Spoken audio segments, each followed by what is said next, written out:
welcome to the Game Corner, another video game podcast. My name is Harrison. You might know me online as Rorix, and I'm joined, as always, by friends and co-hosts. Rowan, you might know me as Mocha, and I'm joined by... This is Sean. You probably know me as Captain Yanova. How y'all doing this week? I'm back. I didn't die going back to work, so that was nice thing. Like, I don't know It's what always a good thing. Living is always a good thing. yeah, I don't know. I was sleep deprived coming out of that weekend. Like that was a lot of Pokemon, and Well, didn't sleep well between it. Yeah, You had a lot of more Pokemon. if you think, like, I didn't realize it, but like, okay, think about it. You have to be sitting in your seat to start playing at 8:30. Like, we actually got started pretty much on time.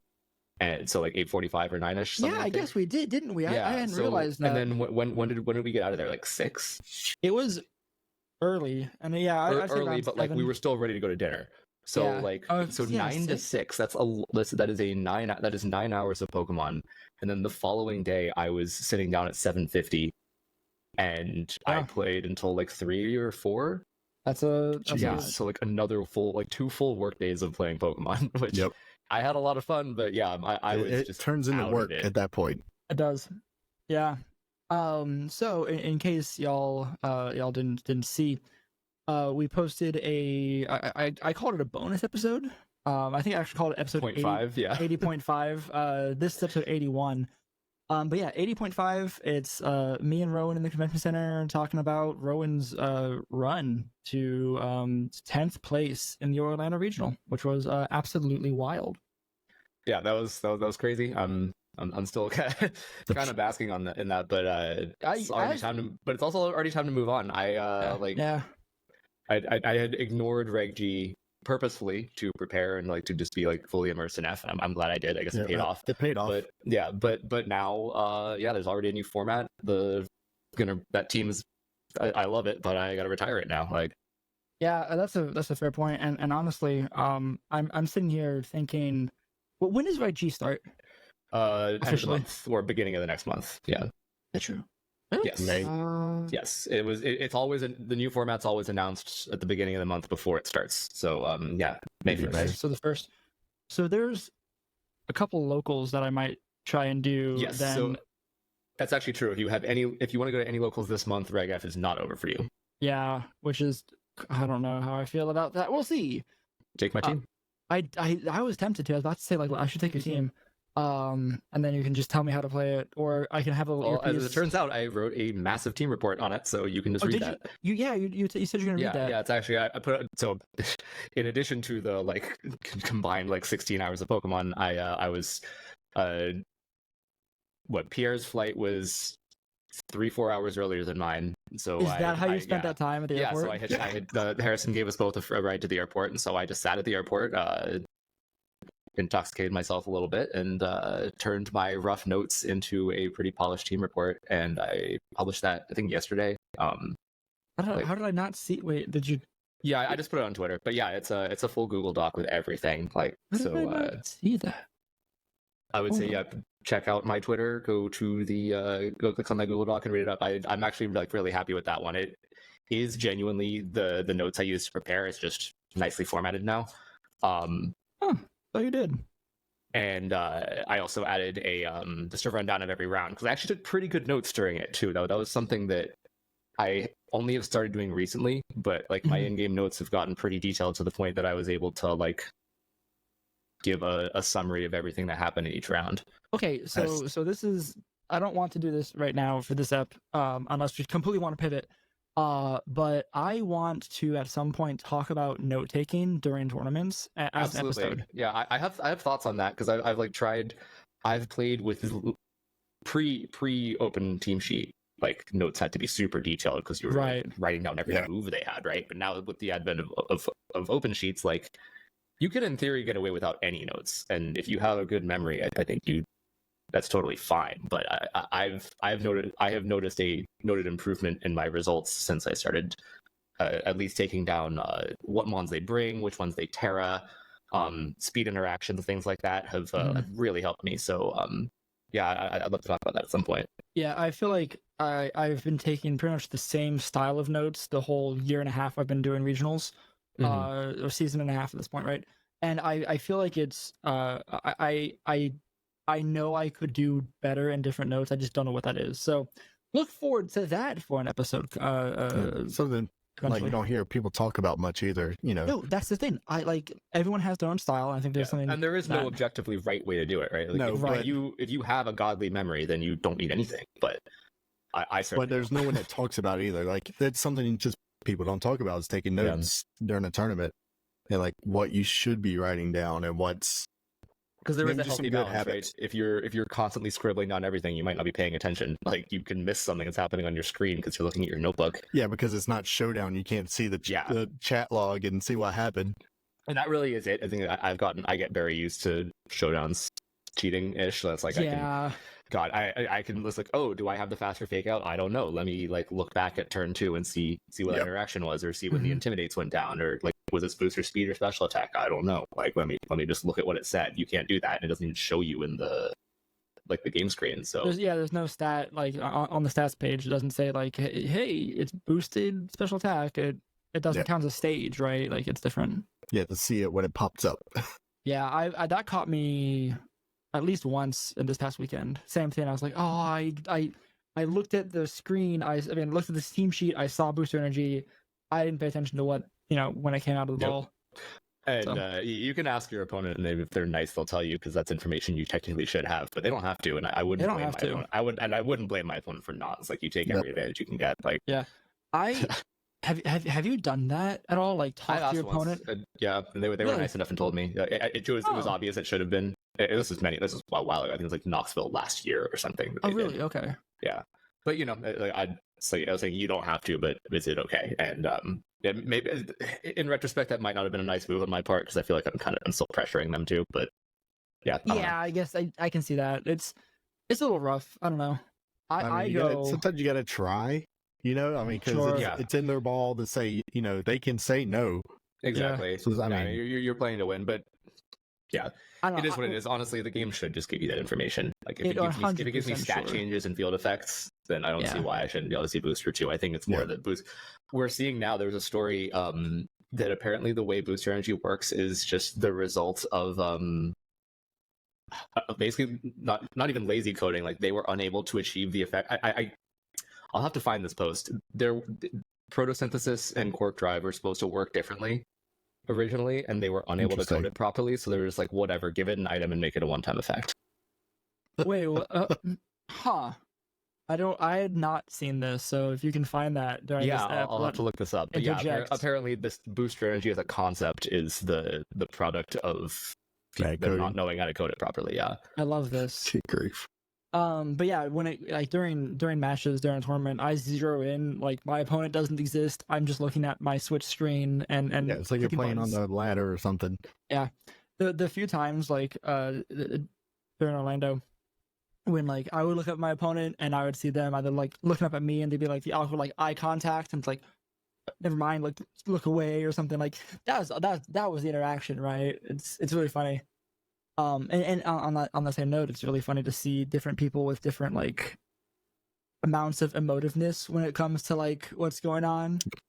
When like they see that I chose a move, like yeah, and then they that throws me for a loop. Okay, so so my final opponent Yotam, we actually were like in a building server together. So like it was kind of unfortunate that we had to play each other in the final round.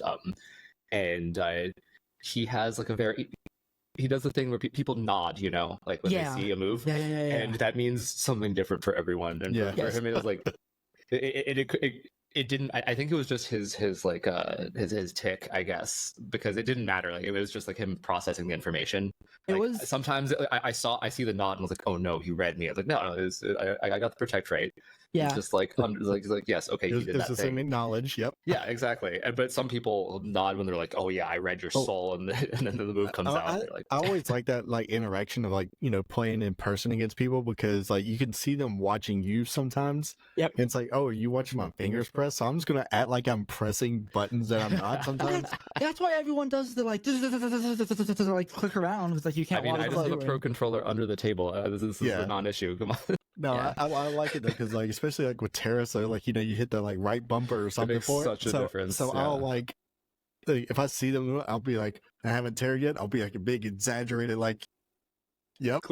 The most and then when they don't tear, all of a sudden they're like, uh-oh. Yeah, that's pretty good. The most I do for that is like I do the same thing. I keep Pro Controller under the table, right, and just click away. I will make twitchy motions like I'm still doing something, especially in like team preview. Team select. Yeah. If I just immediately lock the same 4 as the last ones, I'll still be like, Yeah. Yeah. Some of that stuff. You have to sometimes, especially like I realize that, especially like some matches like that are you're against somebody that's like really thinking everything through, and you don't want to lock in too quick and just be like, yep, just sit back. Because it implies that you made the obvious play, right? Yeah, exactly. It means that playing in person is different because you don't. If you're online, you effectively have a perfect poker face. Exactly. True. Yeah. True. But it was really funny though. Speaking of your time and your final match, it's interesting in tournaments, right? So day 2, you have the day 2 players are all in the same area that everyone has nerves, and that was, for both of us, that was our personal best by I think a decent margin too. So that's very good too. Yeah. But like, did the fact that you had literally a massive crowd behind you at all times, did that play any like to your nerves? Honestly, no. This time, which was surprising. Like this was, and that so okay. I guess it's like really obvious, but it's still easier said than done. That in order to do well at these things, you have to just zero in on the game in front of you, and not because sure. I think my biggest chokes, and choke is a hard word for this, because I think a lot of people start with a great record and then bomb out at the end, and that's not because they suddenly got worse or got nervous. It's because the matches get harder as the day goes on. Every time you win a match, that means your next one should theoretically be more difficult. Yeah, because you're playing someone who is also won a match. Stamina too, right? Yeah, like that's tournament stamina. But I also think that people end up thinking about their record while they're playing. Like, if I win this, I will be 5-1. If I win this, I will be 6-2 or something like that, right? And if you're doing that, you're not thinking about the game. And again, more recently, I've been able to just like consciously, like sometimes physically slap myself and be like, hey, you only think about the game in front of you. Like, that is what's important right now. And if you do that, then you can, like, you look at your notes, you see what they have in the back, you can start making predictions. What could they possibly switch into? Like, does my move cover this? And so basically practicing the same thing I did in day 1 allowed me to like zero in better on day 2. I wasn't really aware of the people behind me. Good, that's very good. We were watching your screen like a hawk the whole time. I still feel kind of bad because like I was walking around with my camera and I took fantastic paparazzi photos of you playing the game. But the one time you're like drinking water, you looked up and saw me from like way across the hall, like literally like a dozen tables down, like, and I'm just zoomed in like on your face, and you're like, hey, and I'm like, I'm sorry. The one time I felt aware was God, I forgot. I played against a Chinese player in round 12, Chengfu Ren. And I made it, so this was the only time when people weren't behind me; they were in front of me because, like, I was on the inside of the aisle, right? And so everybody was behind Cheng Fu's switch watching. So I was, if I ever looked up, I was making eye contact with all my friends. So I tried not to. But there was one time in the game I lost, game 2, I absolutely threw because 90% of gouging fires run Terra Fairy. I have my setup Raging Bolt in front of it, and I'm thinking, okay, if he goes Terra Fairy, then my Dragon Pulse does nothing. He has to Terra or I'll Oko him. I'm going to make a hard read and Thunderbolt this. And I did. And I see the Terra animation go off and I pop off on the spot. I'm like, yes. And then I see it turn green. Like, I could have just I could have just pressed Dragon Pulse and it would have been better either way. Why did I just read the stupid sheet?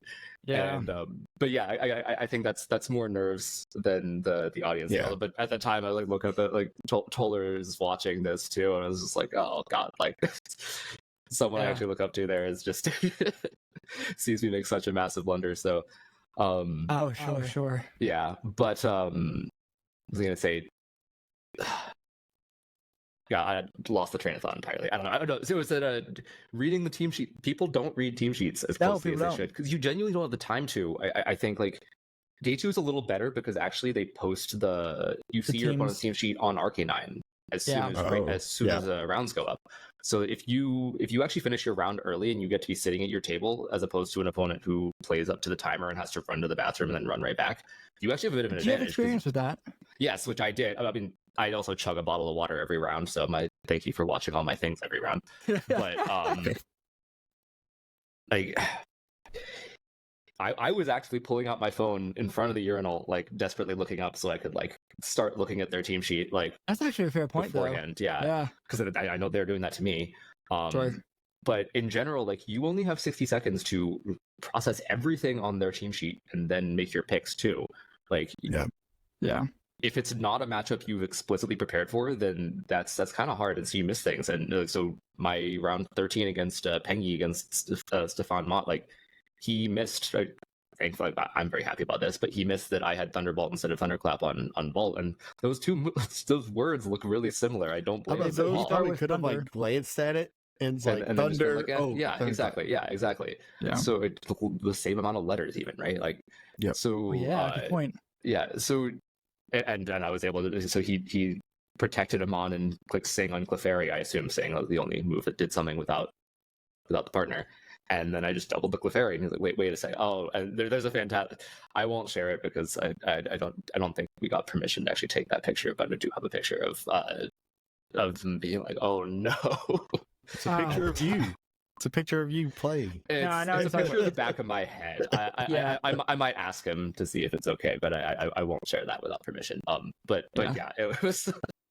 There was some good shots, and like one of the last matches I lost, but still I was really happy that the tech, at least I got unlucky in a snow matchup. I got frozen, but like, I brought Ironhead to Oko alone Ninetales because otherwise my team just loses to snow, and they didn't read the Ironhead. They just see it go off and they're like, wait a second, oh no, like, no one expects Urshifu to have steel coverage, you know. Like, yeah, well, usually things are so set, especially this point of format. And apart from the Dragonite, my team was the JP balance team, right? Like, you just assume everyone had a matchup into that. Everyone, if you didn't prep for that, you weren't taking it seriously. You weren't taking it seriously. Yeah, sure, that makes a lot of sense. But it was that team with some tech tacked on, which was nice. Yeah, and the tech is what people didn't read. But yeah, same for me too, unfortunately. Yeah. No, I did the same thing too. Actually, a very, very similar thing. My round 9 was against Polchua, which was very fun. Yeah, we're all just like, oh man, Harrison's gonna get a 6-3, and then he saw his matchup. I was like, well, have fun, man.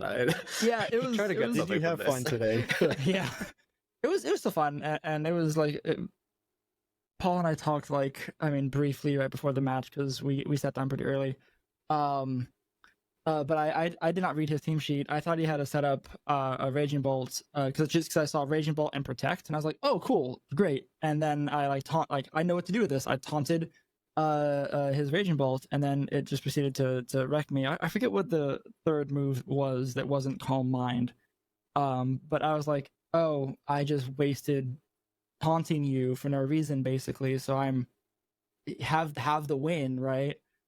So that's pretty fun. But I did find out after the fact he does listen. So hi, Paul. Thank you so much for listening. Hey, Paul. He said he recognized my voice. And it's like, whoa, wild. So that was very fun. But yeah, so we did technically have another regional happen this weekend too, right? We did. I believe there was another one. Yeah, it was overseas, right? or something, wasn't it? Yeah, Perth, right? It was Perth. Yeah, I did not pay attention, but that's a bunch more. Oh no, it's not even more VODs for me to watch because Reg F's over. Do I even care? That's a fair point. That's the question, I guess. We can certainly talk about it. Well, I haven't even looked, so I don't have any insight on it, unfortunately. So you want to talk about Orlando real quick as a whole? Yeah, I guess we could. Yeah, that was the other thing I did in the airport was watch. You can watch finals from the airport. Yeah, with an airport drink and other things. Yeah, exactly. Yes. So I think before we dive too far into this, there has been a lot of stuff, drama, etc. happening around this finals and a particular player here. I think we can take a blanket stance saying, "Hey, trans rights are human rights," and I mean, we want our community here within VGC to be a safe space, but of course, the VGC community as a whole is taking action to do the same thing, and I think we support all of that. Yeah, the situation has more or less resolved itself at this point. But yeah, nobody knew about any of this at the time of the games, so we'll be talking about this objectively. Just this is the game that happened. What happened as people pressed the buttons. This was something apart from Pokemon. It's the person, exactly. not the game. Yeah, exactly. But just be nice to people. Just be a good person. Simple like that. Exactly. Really. And if you mess up, just apologize, and we can listen. We can work from there. Listen to the people around you. Yes, exactly. There's your wisdom from 3 old farts in the VGC community. All right, so as we all just very awkwardly dance around that, beautifully not great is the point. But it is what it is. And I'd love to talk about these though. So, okay, there was a ton of Japan balance. I think that the version of Japan balance that I was considering, I ended up not doing because I thought it would be too prepped for. Well, it was most of top 8 actually. Was Fire Pond plus Rillaboom on your Japan balance core, and it's really, really good. And it kind of is a similar concept to the Dragonite one, that you just add another priority mode to your team. Can I ask something real quick? Yeah, go for it. Can we what makes Japan balance? Because I don't Japan think balance is that specifically sorry. So if that isn't if folks don't know, that is Calm Mind Bolt plus the double fake out core of Rillaboom and Incineroar generally defines Japan balance. The original team, the original team is also with Scarf Urshifu, Chenpao, and Landorus Incarnate. But we've had a lot of variations on that. The most common variation that came out recently was replacing Chenpao with an Ogerpon Hearthflame, and what that does is it gives you it basically gives you a glide spam core, an additional setup on the physical side. You usually run Swords Dance on the Ogerpon, although some people do follow me to assist with their Raging Bolt setup. And it gets rid of your severe weakness to the snow matchup as well, because you now have double fire. You also have a fairy resist finally in Fire Ogre, whereas the Chenpao and Urshifu really don't like fairy types, and Incineroar takes neutral damage because it's part dark. So yeah, it's but we see a lot of cool variations on it. Zachary Weed, who I think was the first person to actually qualify for Top Cut, he had a Screamtail over the Lando slot, and Ogre over the Chenpao. Aaron Brock, who's Clippers. I don't know if you've heard of their online tag. I think they beat me up in the Players' Cup back in Sword and Shield. Had a Corviknight and an Amoonguss on there. Actually replaced the Rillaboom, so that's interesting. And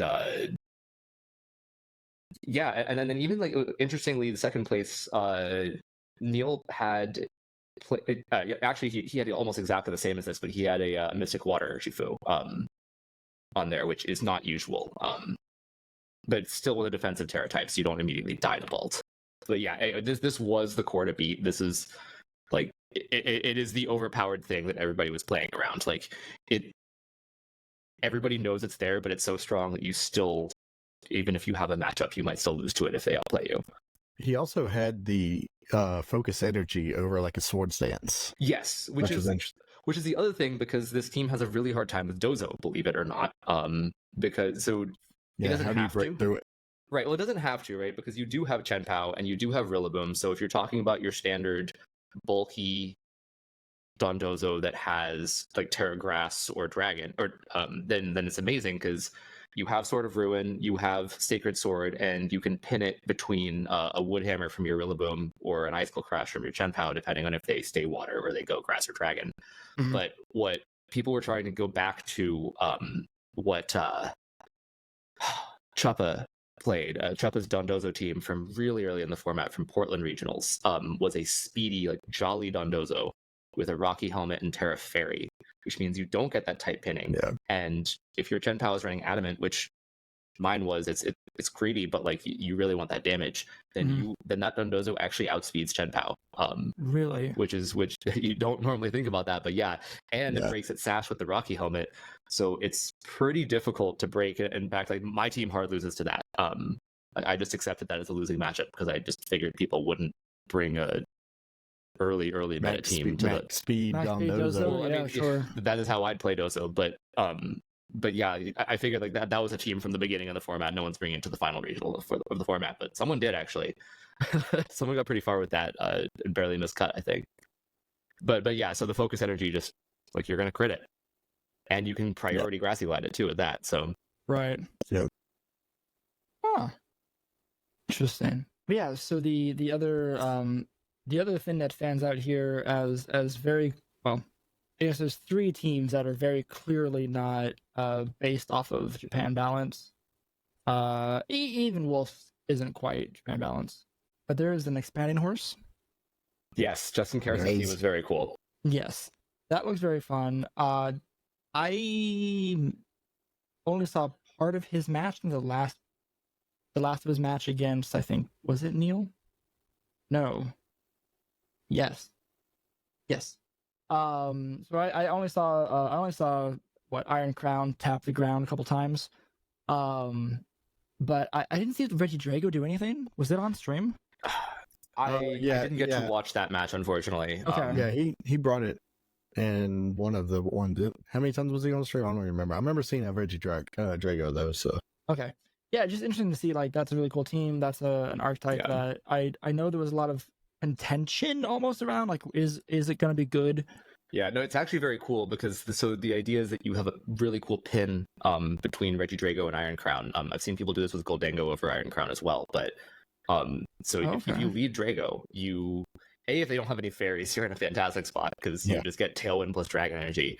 But a lot of again, Japan balance is a Raging Bolt with Terra Fairy. What you can do is lead that Drago. They want to set up their bolt. You pressure them into terroring into a fairy. And then you have your super powerful steel type in the back. And even better, like if you're talking about the standard Raging Bolt with Clap, that steel type, that Iron Crown in the back has Calm Mind. So you can just safely set up your Calm Mind with your steel type that resists Dragon Pulse, and then blast it with Tachyon Cutter. That is super effective with however many boosts you decide to give it. Yep. Like it's really clever. I see. And then also below that, Ben had a Sunroom with a Smeargle. Yes, Smeargle making top cut again is amazing. God, that's hard Trick Room too. I don't think we've ever seen hard Trick Room actually take a regional, but it pretty frequently. I don't know frequently. Every once in a while, you'll see one in top 8. Yeah, it's just in top 8. I feel like you see a lot of times one of them will make top 8 or at least. Yeah. Mostly hard Trick Room, maybe not full. As I've been seeing, like my experience yesterday is like the margins are very slim. Like the difference between cut and not is right. I had the same Swiss record as the 2 finalists, by the way. Like it just comes down to resistance. Yeah, his game 1. There was a game 1 of him on stream in Top Cut. I think it was Top Cut. It was the day 2 stream with this team, and the thing that stood out was that Indeedee with Healing Wish, which was the best tech. Like super cool, because because you do, because normally it's that's a sacrificial limb anyway. Like normally it's a dead spot, and you don't want Indeedee there, but you can't just hard swap it out without getting something blown up in its spot. Yeah.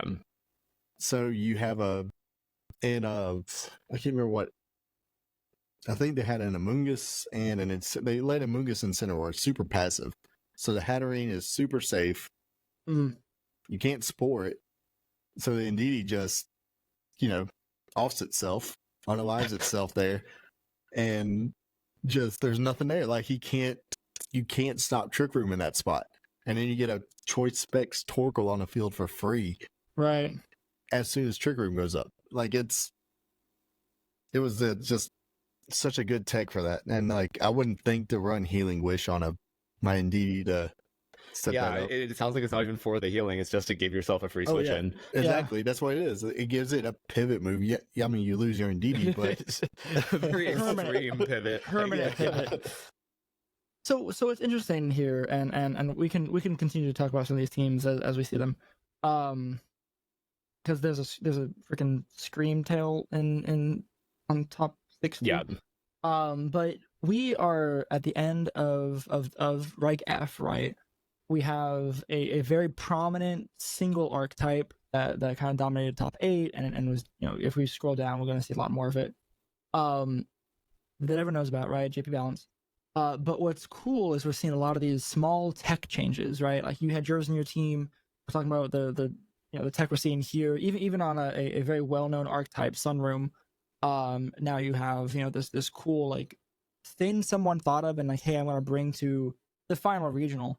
I feel like we're seeing a lot more of that than that's what I love about the game, man. It's so cool to see. Like I was proud of the stuff I thought of, and other people thought of stuff that never would have like crossed my mind. And like someone didn't just have this idea, but like iterated on it and practiced with it and like came up with all the scenarios and kept it secret. Well, that's the thing. However long it took. The fact that you can like practice with it and iterate on it and probably bring it on Showdown and do those things, and then still just stay on the low ladder on Showdown, like no one will ever see it. Well, yeah, but that's only so far, right? Like you can only do so much with that. And if you stay on low ladder, how do you know that smart people won't see it? I guess in theory you should be like doing real practice, with you should real be practicing people with players that which is a whole other thing about the accessibility of the game, right? You can go on to Showdown and I guess Theorycraft, so you can get an idea.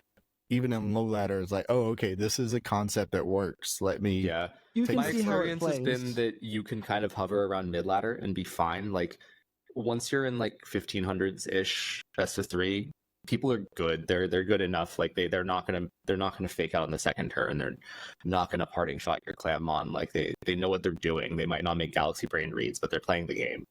And at the same time, people generally don't steal teams from that rating. They usually like. Well, yeah, you're looking at I generally only steal stuff for like, oh man, I just lost to this thing and they're an 1800s player. Like, okay, I'm taking this. Right. I'm gonna try it. And so yeah, I would generally, if an alt I had ever hit 1600, I'd just stop and make a new deck and switch to a different account. At least when I'm trying to keep something secret. If I'm playing log standard, the balance team with no changes, then whatever, we'll push it. But sure.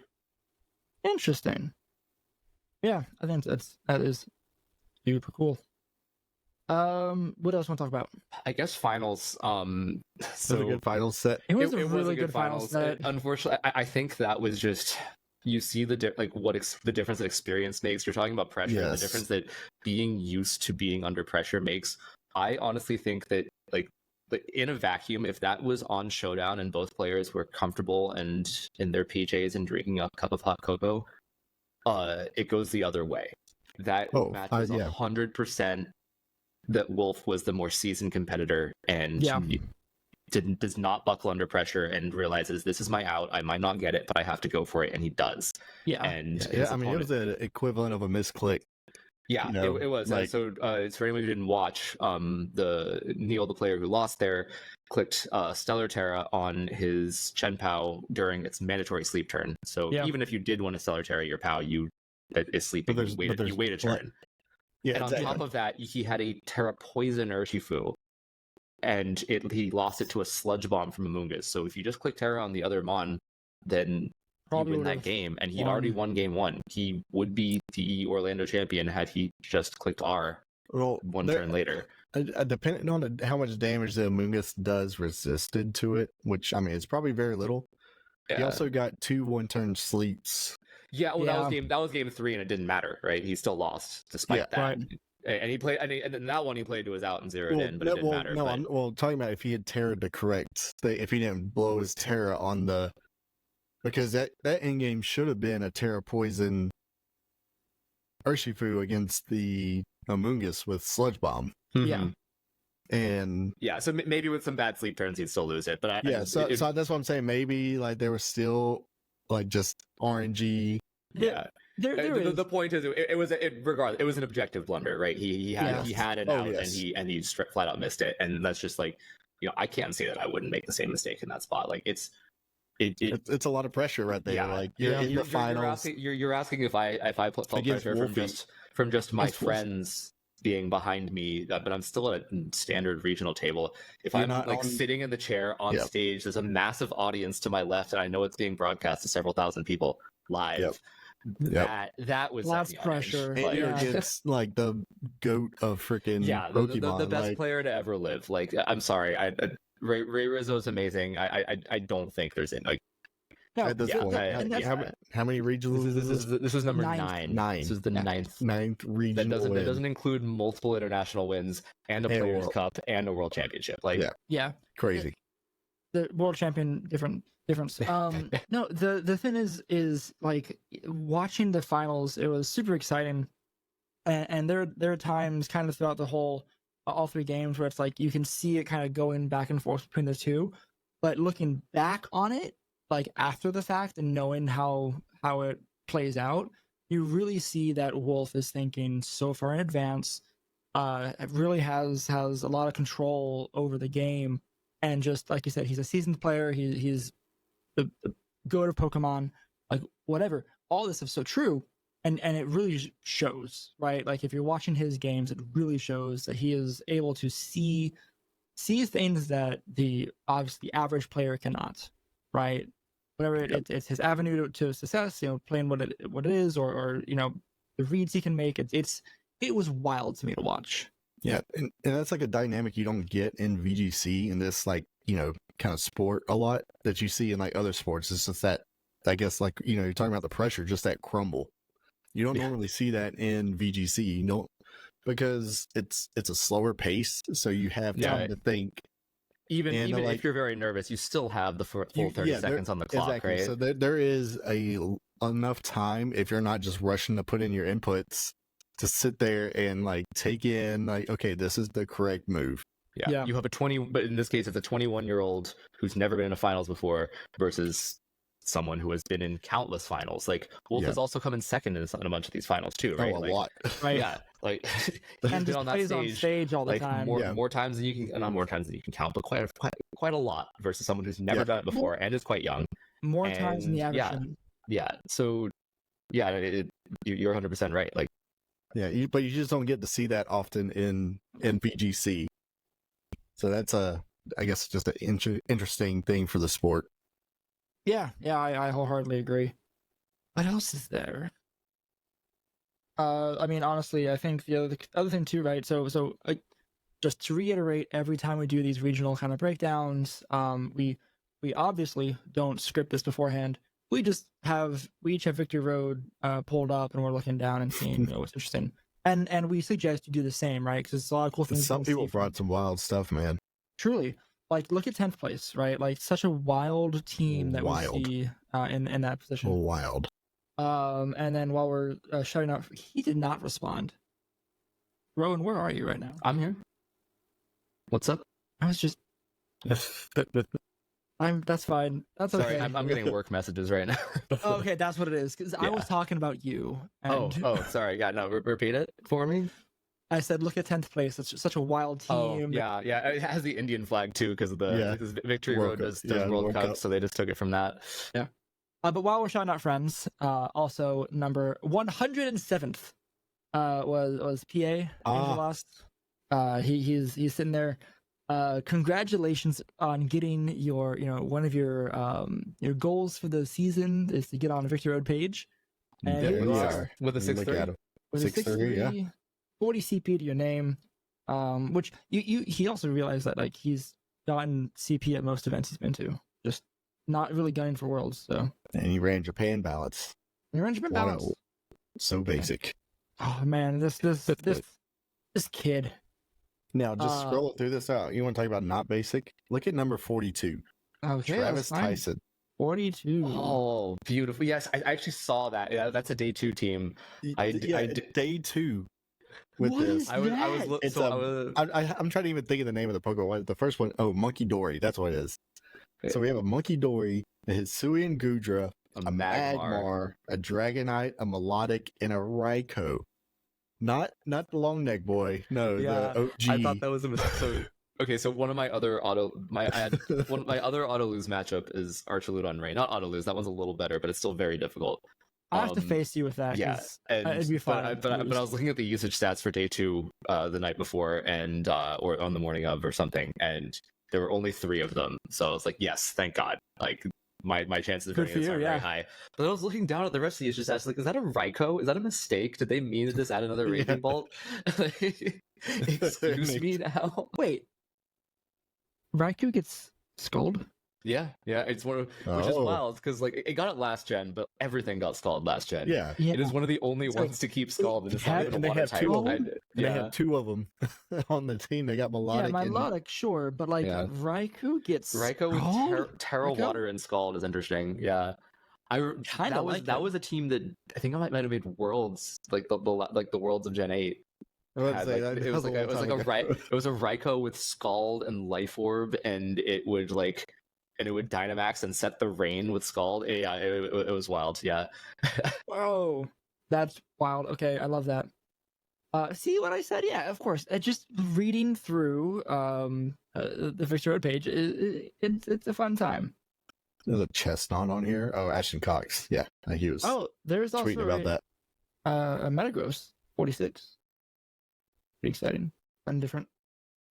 But yeah, I think. I mean, I will at risk. There's a wide lens mouse hold. I'm sorry. With Pop-Bomb Mousehold became real again more recently. Yeah, oh my God, I love it anymore. Yep. It was like it's fast. You can howl. It's so strong. If you howl next to Mousehold and Pop-Bomb. Oh, it's so much damage. And it's faster than him. It Oko's a Raging Bolt. It Oko's a lot. Population Bomb Oko's a lot of things. Yeah, it Oko's a Raging Bolt who generally runs AV, which means it can't protect. And it's slow. And AV ones aren't going to be strong enough to Oko with Clap, so like that is a dead bulky mon. It's so good. Wow. But yeah, at risk of sounding like a broken record, when regionals come around, there's a lot and the end of a format too. A lot of standard looking Reg F things, but a lot of not standard things thrown in too. And so, and we're saying this is what we love about the game, but it's also what happens when you have longer formats. This Reg F is 3 months, right? Which still not very long in the grand scheme of things. We've had this is why I like Series 12 too. Like yes, it was Dynamax. Yes, it was double restricted. There's nothing wrong with double restricted, by the way, but like. It went on for so long that it evolved so much. You could have run the last day stuff on day 1 if you were brilliant, but like it's impossible to come up with all the adaptations even for a genius. So like, but that's a sign of a good format because some formats we've had are literally solved within like the first month, and it's dead after that. Like there's no iteration, no change. So it depends on balancing. How they balance the decks, all that stuff. So. That's a good sign to, at least Game Freak did one thing right. So well, it's interesting because like it's we do harp on them a little bit about like game design, game balance, and then all this stuff. We don't no one knows what they actually put into the thought they put into for game balancing and how they think about VGC and the general play Pokemon stuff as they build the game 2-3 years before anyone plays it, right? There's a lot of stuff there that we will never know. And they make some weird decisions like changing Aegislash's stats or Zamazenta and Zacian stats, right? Like wild things. But there is something that they do, probably, even if it's rolled dice, and it sometimes pays off really nicely. Like this. We give them a lot of grief, but at the end of the day, the core of the game is very strong, and you have to actually go out of your way to destroy it to make it so we won't have VGC. Yeah, as much as they got hate for it, Dexit was a good thing. I think for the balance of the game, and like just I can imagine it being a game, dev there, game designer, just your sanity trying to balance 1,000 individual Pokemon against each other for a competitive scene that's a lot. No. Dexit was needed. At some point the Dex was going to get too big to stand up, and now it did, right? Like oh no. Yeah. But I mean, there's plenty out there. Like truly though, there's so many different options. All right. Any final thoughts on Orlando? I think we've been at this for 45 minutes, and Yeah, I think that's it for Orlando for me, at least. Yeah. Oh yeah. Do we want to touch on Perth? We can, but it will literally be my first impressions because I haven't looked at it at all. All right, let's put a pin in that then. I think, right? Yeah, I think we've had a lot of Reg F talk. Congratulations to everyone, Perth. James Katsaros. Oceania Australia's far enough away that they generally don't get any or that many invaders anyway. Now that OCIC usually when OCIC happened, they did, but yeah. Yeah, the ICs you will, but the regionals, you'll get some Asian countries like China and Japan players fly in. I think Indonesia. they might even technically be considered part of Oceania, or I'm not sure. Some of them are. They're on their own circuit, Japan and right. Also, but yeah, I mean, if people want to go play, there are some interesting. Where they go. It is kind of fun to look down and see that there is some vast difference in the generic teams we're seeing for Reg F and Perth, which is kind of cool. Another thing that I wanted to point out real quick on Orlando is top 8 is 6, 7 Hearthflame Ogerpons. Even though both day 1 and day 2 Waterpon was the most popular pick of Ogerpon. The damage won out. Yeah, apparently so. And just this continues, and we'll probably see it through Reg G if Ogerpon is popular enough. We'll keep seeing the whichever mask keeps flipping back and forth, which is just so fun. I think it's in retrospect, Ogerpon was a really cool mod. Best all four forms see usage. Rockpon is the least used by far, of course, but it still has a niche on Trick Room teams. It's still pretty good there. Water and Fire go back for back and forth as the top 2, and Grass is it also has a niche, the Defiant thing. It pops up. It got second in a regional. I mean, really, it's all 4 forms are very useful so long as they fire or water. Yeah. Well, it's a very strong Pokemon. Yes, Whoever decided to put Follow Me, a base 100 move on a grass speed, yeah. Oh yeah, no, that was Follow Me on a grass type was just wild anyway. It was you literally have a grass type redirect move, but oh no. No, you get the good one. Good one. Okay, cool. Well, I think that's good for Reg. Well, for Orlando at least. If we go back and talk about Perth, or maybe Reg F in general, if we run out of content for next week. Yeah. But we got Reg G to talk about next week. Deep dive into it. Go play next it some week more. or the week after, right? Reg G doesn't start for a little bit. Oh yeah, that'll be fun. Sure. Well, I'll be playing it on Showdown. I mean, okay, yeah. People are gonna be diving into it. People are already diving into it. There's a lot to it. There's so much to dive into. It doesn't start for 2 weeks, and I'm already behind. Yeah, that's baffling. I wouldn't worry. I don't think anything's gonna solidify for a while on it. There's a lot. Yeah, that's true. There's a lot to take in because there's restricteds in this format are insane. Yeah, this is gonna be one of the best examples of a very interesting power creep. I think power creep. Oh my god. Yeah. What was that? The Showdown replay shared with? Oh yeah, it was a Kyurem White, Helping Hand, Terra Ice. Yeah. O-Code, the turtle, Terrapagos its first form or second form where you take half damage. It O-Code through that? It O-Code through that. That's terrifying. It's a lot of damage. So you're doing over 200% to it. Right. Holy crap. To something that's fairly bulky. Spread move. With a spread move. There's a lot of things that are going to change in Reg G. This might be one of the biggest changes we've seen in Scarlet Violet, I think, between regulations, which is going to be very fun. I get the feeling we're going to start missing F at some point, but for now I'm excited about it. Yeah. I'm excited to see how Indianapolis goes. Indianapolis on May 4th and 5th is the first Reg G tournament.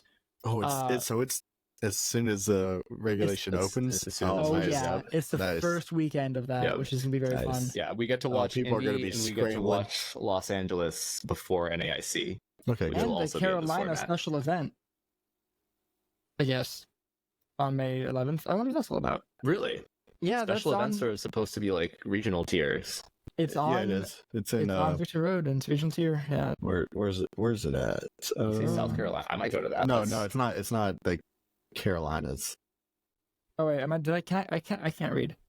It's called Carolina, but it's not in Carolina, Puerto Rico. Yeah. But I also can't read little flag emojis. So that's on me. I was about to say, it's not in the continental U.S. Carolinas. Yeah. Okay, ignore that. That was fun. It's a slightly harder drive to make. You could if you really wanted to drive to Puerto Rico. You do have to pass by my hometown, so I'll say hi. But yeah, so we get to see all that stuff happen before NAIC, which is we're looking forward to that on what days we just talked about this. The 7th through 9th of June. We're all planning to be there for NAIC. He asked Sheldon. Okay, yeah, I'm gonna try.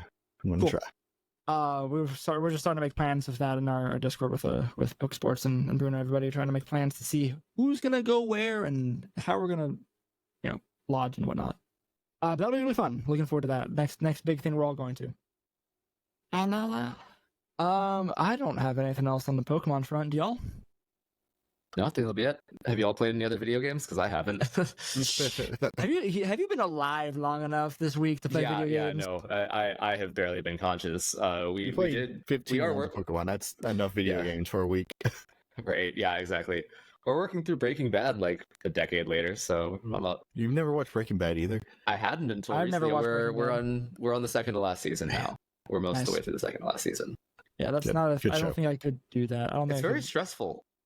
Yeah, that's why I don't think I could do that. Honestly, it definitely strikes me as the kind of thing where I would have been super into it if it was coming out weekly and it was live, and I'd be like really looking forward to what happened with the cliffhanger. But it's just like I'm emotionally exhausted, and it's time to jump into the next one. Like, I see that. It's not a binge. No. Well, we're trying though. Good luck to you. We started Fallout. That does look good. I haven't started that yet. Interesting. I think it's like we're only an episode in right now, and it's interesting because most of the episode 1 is like takes place in the vault, so it's easy to make that set piece look really good. And when it has to not look good because it's like a green screen in reality or trying to like show something, like they can play to that really nicely. So they did good. They did very good there. We'll see how it goes out. I've heard a bunch of different opinions on the show so far. It's like I've heard it was good, mostly from what I've seen. Yeah. So. I mean, with video game to effectively movie or show adaptations, it's rough. Yeah, it's hard, but we've had some successful ones recently. So I saw Keanu Reeves is going to be Shadow the Hedgehog. Oh, I saw that too. I'm so excited. Where's that damn fourth Chaos Emerald? They're gonna give him a gun. John Wick the Hedgehog. It's gonna be great. Right. The memes that came out about that yesterday was so good. As far as games, we need to play Helldivers. We do. As I say, now that I've seen the. Oh yeah. Also, you finally just saw Starship Troopers too. Yeah. Yes. It's so good. So yeah, we should do that sometime this week. Yeah, that's what that game is. That game is Starship Troopers. The effectively, game. Yes. I just noticed your shirt, Shell. That's very good. Mm-hmm. Okay, cool. Also, I started a new save on Stardew Valley for 1.6 update, so we'll see how that goes. Stardew Valley is a very long game, and I have the attention span of 3 goldfish in a bowl, so we'll see how that plays out for me. But yeah, that's it for video games. Sheldon, you anything? Yeah, nothing. No new video games really this week. No, you're just too busy trying to make them. You're just too busy trying to make them. Yeah, too busy learning some code and stuff. And I've been watching some shows, catching up on the new X-Men. It's very good. X-Men 97. Oh yeah. If you haven't seen that, the animated one. Oh, you haven't seen that? I don't know anything about this. Oh my gosh! It's picking up where the old X-Men Saturday morning cartoon left off. Is it animated or is it? Yeah, it's like almost in the style that the old one was. Interesting. It's on Disney Plus. Sure, right? it's Marvel. Yeah, that makes sense. Yeah, it's really good. Check it out. It's really good. Interesting. What else? Getting caught up on My Hero Academia. Nice. Because the new season's coming. The manga's getting crazy. Everything's getting crazy. Yeah. Yeah. The new season comes out next month or next month. Yeah. I finally started watching some animes. Zom 100 is very fun. Monster is new and very interesting. What else was I watching? Something else too. That time I got reincarnated as a slime is coming back, and I'm very excited for that. I haven't started it, and so I want to. Yeah, I'm like, I need to sit down and watch it. Yeah. So if you have any other anime recommendations, let me know. Delicious in Dungeon is the best thing. Delicious in Dungeon is so good. I need to find where to read Dungeon Meshi. It's not on Viz, so I don't know where to find it. It's on a jump. Really? It's on a jump manga now. Yeah. No, that's also very good. I've been watching Mashal. Have you seen Mashal? It's pretty good. Mashal, I'm trying to get caught up on. Kaiju number 8's coming out. I heard good things about that. Yeah, it looks really good. Okay. So we've officially entered Weeb Corner now, and I think that's fantastic. But we can continue that for another day. I think we're winding down for this episode. I think it might be time to call it. Yeah. So thank you all for listening. Again, just thank you for sticking with us as we continue to make these fun little episodes of the podcast. You get to listen to us hang out. You get to listen to us hang out, which is what a lot of podcasts are. Hey, this is episode number 81. What Pokemon is that? Good question. I don't know my text number. Don't look it up. Hey, stop that. I see 81. typing. If I had to say 81, I'm going to say Lickitung. Gen 1, Okay. that sounds right. That's I'm going to go with shocking. Seadra. No, Seadra's in the hundreds. I want to say Lickitung's also in the hundreds, though. What is number? Don't give me the answer yet. I won't. It's gonna be wrong. I'm gonna be wrong, but how do you spell Lickitung? You know what? That's fine. That's not it. Lickitung. Lick-I-tongue without the O in the tongue. Yeah. Lick-I-tongue. It is Lick-I-tongue. Okay, yeah, it's in the hundreds. You're right, actually. Okay. No. Give me a second.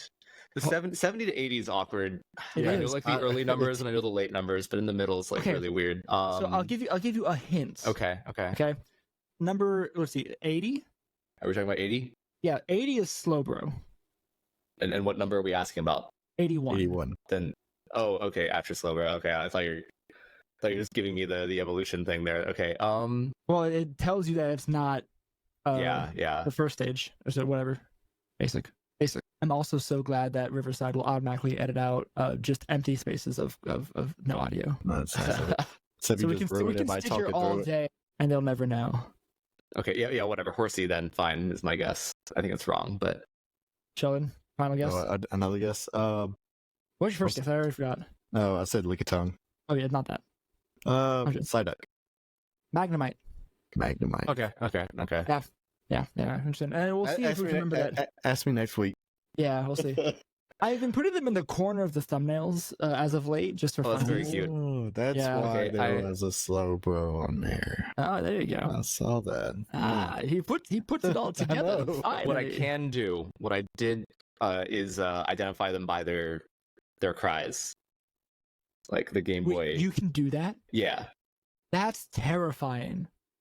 I will never. They're like their original Game Boy cries, which I think are I like could probably do kind of. They're probably like it's just in my brain from playing the game since some a kind of kid. latent. They've done studies that show that people who were obsessed with Pokemon as children have like physical differences in their brain. Like it There's a lot of actively stuff like causes a that. change. Yeah. There's the same things like again we were talking about this a little bit ago. Taxi drivers and hippocampuses have a taxi driver's hippocampus is larger than a normal human's, right? Same difference. Anyway, that was a fun little escapade into I don't know what that was. Into something. But all that said, my name's Harrison. You can find me at row_ixon on all the things. Eventually I'll be posting stuff about like pictures and stuff from Japan and maybe regionals too, because I took some really fun pictures of actually no, people on Twitter credited me for pictures that I took at the regionals, which is very nice. Thank you to everyone who did that. Like the Georgia folks and whatnot. So that's me. You can find me there. And I do things sometimes or I don't. Rowan, who are you? I'm Rowan. You might know me as Boca. I've already said that. I still don't make content. That's the intro. Yeah, that is the intro. I probably am still not going to make content. Honestly, I was considering doing a video with the team, but like, what's the point of playing ladder in the dead farm at this point? Like, if you'd like to check out more about the team, like I said, I did post a Google Doc on my Twitter account. I also during this recording reposted that to the Game Corner Twitter, so it's there and easier to find because I don't post there a lot. It goes super in depth. I go on every spread, every EV, why it's there, all the major matchups with the notes that I use to prepare and a summary of every round of the tournament. I like that. That's like that is my thought process leading up to a tournament. So if you're interested in all that, I guess it actually works. So get in your brain a little bit. No, I'm super excited. Like I want to use this to go to sleep tonight. I'm so excited. I'm going to read your thoughts and be bored immediately and pass out. That's my goal. You could have been making content while you played. You could have just been like doing a screen record like every the whole 30 time. seconds.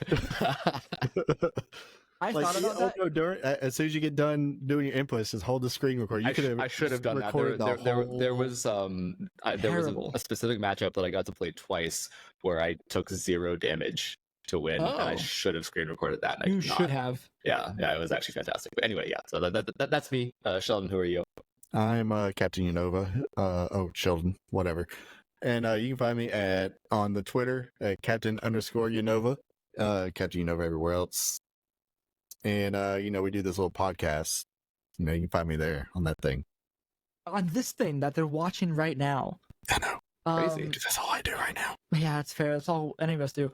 Hey, I look again at y'all. Let me know what you think about the video, the short 5-minute video that we posted for the bonus one. Like, I really enjoyed making it, even though to Mocha's despair, it took about as long to set up the camera as the video. I was very hungry. It was so hungry, and just like every episode, that one included, this one included, it always falls apart at the end in such a beautiful way. I thought it ended better than it started, personally, but yeah, okay. No, like the outro part, like this specific part. Like, we didn't even do that well there, except Lupus, who went and did like the whoosh thing, and like it was it was art. It was cinema. Anyway, if you want more of that stuff, let us know, and we'll try and do more. I mean, NAIC is coming up, and then it's at the events, right? Obviously, we can't. I'm not going to travel up to Georgia just to record 5 minutes of stuff for you. Just record yourself, like just doing daily things, going grocery shopping. I would hate that entirely. You just set up a tripod at Publix. Yeah, that's you need absurd. that. You need that thing where the guy pretends he's in the office. And he's got the green screen behind him. He got the chest tripod thing. Yeah. I'm not doing that. Yeah, you should. Yeah, anyway, we've been the Game Corner. Thank you so much for watching, listening. Thanks to Rob KTA for the theme song Goldenrod Game Corner off the Ultra Ball album. Yeah, I said that right. You can find us in all the things we do down below in the link tree. In the what's that called? Description. Yeah, that's the word. And until next time, whatever game you play, press start and game on. Bye!